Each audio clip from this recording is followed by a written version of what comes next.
Mas você acha que, por exemplo, a gente é um país ibérico, né? A colonização é ibérica.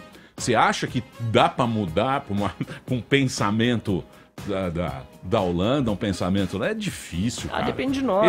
Eu desisto já de cara. Não, você fala... se eu desistir, eu tava lá. Você que é casado com uma sueca, é possível? Não combina. Porque é o seguinte, é complicado aqui no Brasil. Isso tá muito... né? O Brasil parece dois países, né? Dá para usar um exemplo recente, eu até queria que o deputado comentasse, que foi a questão do... o Marcel, então, que é a questão do leite, né? Da tarifa do leite, na verdade, que rolou essa... acho que foi o primeiro embate aí entre a visão liberal, que prevaleceu durante a campanha, né? Então a agenda liberal do Paulo Guedes, e o protecionismo, que caracteriza aí mercados mais fechados, o corporativismo também, porque houve uma grande ação da bancada do agro para que a taxa fosse mantida, a taxa caiu, só que o imposto foi elevado, no final ficou 6 por meia dúzia, a gente teve o governo Bolsonaro aí capitulando as velhas práticas de aumentar imposto, ao invés de tentar fazer uma liberalização gradual desse mercado específico, atendendo a uma constatação técnica do Ministério da Economia. Então, como que você acha que fica essa agenda liberal, sendo que tem esse nó de burocracia, tributação, que realmente pode prejudicar muito os produtores rurais e de outros segmentos, se isso for feito a palavra à la Collor. A palavra é essa, é liberação gradual, né? E mais, nós estamos perdendo a competição no mercado do leite, não é só do leite, é do arroz, enfim, de todos os produtos agrícolas, de todos os produtos brasileiros, justamente por causa, do protecionismo enorme que nós temos em relação a países que já liberalizaram antes.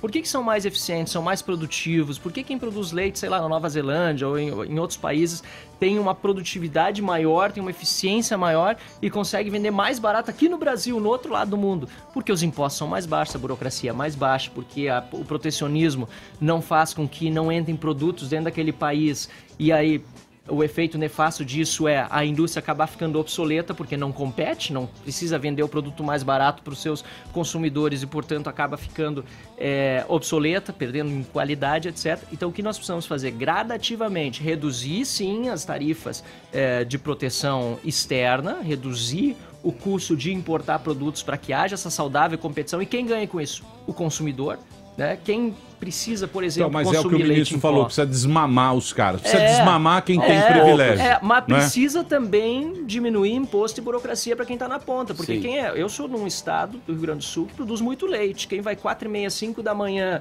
lá nas suas vaquinhas, na agricultura familiar, tirar leite, depois vender e ver que o preço do litro está mais alto, aliás, está mais baixo do que o valor de produção, pô, você fica compadecido do cara. Não consegue nem trabalhar. Não consegue trabalhar. Agora, por que chegou nesse preço? Porque é muito imposto, porque é muita burocracia, é muita regulação, é um protecionismo que impede que, inclusive, esses altos impostos não afetam só o leite, afeta inclusive a importação de tecnologia. Vou voltar à Holanda, porque a Holanda é uma baita produtora de tecnologia. A vaca holandesa é uma das mais produtivas do mundo. Por quê? Lá na Holanda, a tecnologia é muito melhor. E quando se bota impostos, inclusive para bens de capital, para tecnologias que poderiam estar aqui no Brasil, você não consegue melhorar a tua produtividade, a tua eficiência. Então o liberalismo vai dizer isso. Precisa sim abrir mercados. Agora, as pessoas que estão na política, no meu caso, por exemplo, a gente também precisa olhar o caso real, o caso concreto e dizer também não é tudo de uma vez, mas gradativamente numa direção. Toda vez que eu vejo um projeto de lei, eu me pergunto, para que direção ele está indo? Está fazendo com que se concentre mais renda nas mãos de poucos ou está liberalizando mais o mercado? Está indo para o lado do socialismo ou do liberalismo? Porque são esses os dois lados que nós temos. Você fala bem, hein? Ele me lembra os mas colegas. o Brasil ele é dois países. Ele tem um Brasil é mais comunista do que qualquer outro. É que a gente não percebe. Por que comunista por quê? Porque o Brasil é muito comunista. Ele ouviu o discurso do Bolsonaro. Não é comunista. Tá brincando. Não é. O próprio Bolsonaro abriu as pernas. Mas de fato, assim, a Constituição brasileira é extremamente socialista. A Constituição brasileira... E ela é então, que funda é a as Constituição? relações jurídicas do A Estado. Constituição brasileira é a regra do jogo. A Constituição é comunista, Exato. o país é feudalista. Não, então... Perfeito. A Constituição... Capitanias hereditárias, não, federalismo, é Estado unitário, em vez de baixo para cima, de cima para baixo. Isso, pro cara ter uma noção, a Constituição é a regra do jogo. Tanto é que a primeira coisa que os caras querem mudar, muda a Constituição, que é lá o pai dos burros. A nossa é que nem futebol americano. O futebol americano a gente não entende, porque cada jogada tem 3 regras. É um inferno. É um esporte desgraçado que você não consegue entender. Mas gostaria. Eu vou te ter que dar uma semana para isso. É que nem a Constituição brasileira. A Constituição brasileira, para você pegar, ela é igual ao futebol americano. Ela tem regra pra caramba. Por exemplo, a gente tá discutindo lá o negócio que está sendo votado lá no Supremo. Puta, o Celso de Mello ontem. A criminalização. Chato pra cacete. Ficou tarde inteira dando voto. É o quê? Chato e impreciso. Chato, ele é muito chato. Mas é o quê? É um negócio que já poderia ser resolvido lá com os deputados. Por quê? Porque já tem a criminalização de racismo, de velho, isso, de puridade portador de deficiência, etnia, cor, etnia, religião, e origem regional. E origem regional. Tudo isso já é crime. Por que na época os caras não fizeram já também pro LGBT? Especialmente nos crimes contra a vida, era né, Emílio? só ir lá colocar LGBT. Isso, claro, lógico. Coisa Todo mundo é a favor disso aí. Pô, vai criminalizar tudo, as minorias, tal, não sei o quê. Mas não, os deputados empurram com a barriga, pra quê? Porque a gente sabe que no Mas fim... qual a vantagem de empurrar com a barriga isso? Porque eles só querem dinheiro, porque eles não querem entrar em atrito com a bancada evangélica, com não sei o quê. Então eles jogam embaixo do tapete e segue o jogo, e entra o dinheirinho, e aí tem o fundo do partido, e o mecanismo continua rolando.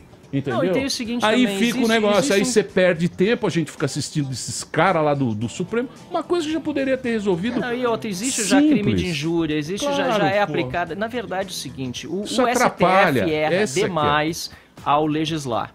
E, não vou dizer que o parlamento não erra também ao tentar judicializar os seus debates internos, também tá errado. E lá no STF toda hora, porque discordou de uma medida interna do parlamento, pedir para o STF intervir, também é um problema que a gente está enfrentando nesse momento no Brasil. Então, mas tira da reta. Agora é o seguinte, o STF sabe o que o STF vai fazer?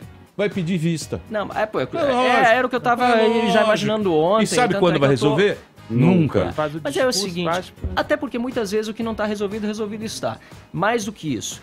O STF precisa entender, e o brasileiro muitas vezes precisa entender, que não deliberar é uma deliberação. Quando o parlamento decide não deliberar, ele está deliberando. A questão do aborto, que o STF vira e mexe, é provocado a discutir mais uma vez, ele é provocado a discutir algo que o Congresso deliberou lá no passado e está decidindo não continuar deliberando. Ou seja, a regra que está valendo é aquela. Sensacional. E não quer deliberar porque não há pressão social que está ali no parlamento refletida na posição individual de cada parlamentar, mas somado em conjunto do legislativo. É isso que nós temos na democracia representativa. Churchill já dizia, né? Você pode falar muito mal da democracia, mas dentro dos sistemas existentes ainda é o melhor que existe. Sim. Numa democracia que precisa ser liberal, respeita as liberdades, precisa ser constitucional, com uma constituição, e precisa ser representativa, ou seja, nós temos um parlamento que representa o cidadão brasileiro. O STF é tapetão. Mas você acha que... O STF acaba fazendo com que se desacredite o próprio parlamento e a sociedade que vota a cada 4 anos. Agora, se vota bem ou vota mal, isso é outro problema. Eu sempre digo, o pessoal diz que político tem que passar por curso. Eu digo, olha, acho que quem tinha que passar por curso é o eleitor. Porque tá meio difícil. Não, mas aí a democracia a gente tem que respeitar. Não dá pra discutir tanto. É isso aí. Isso aí não podemos... Então, não deliberar é deliberar. Mas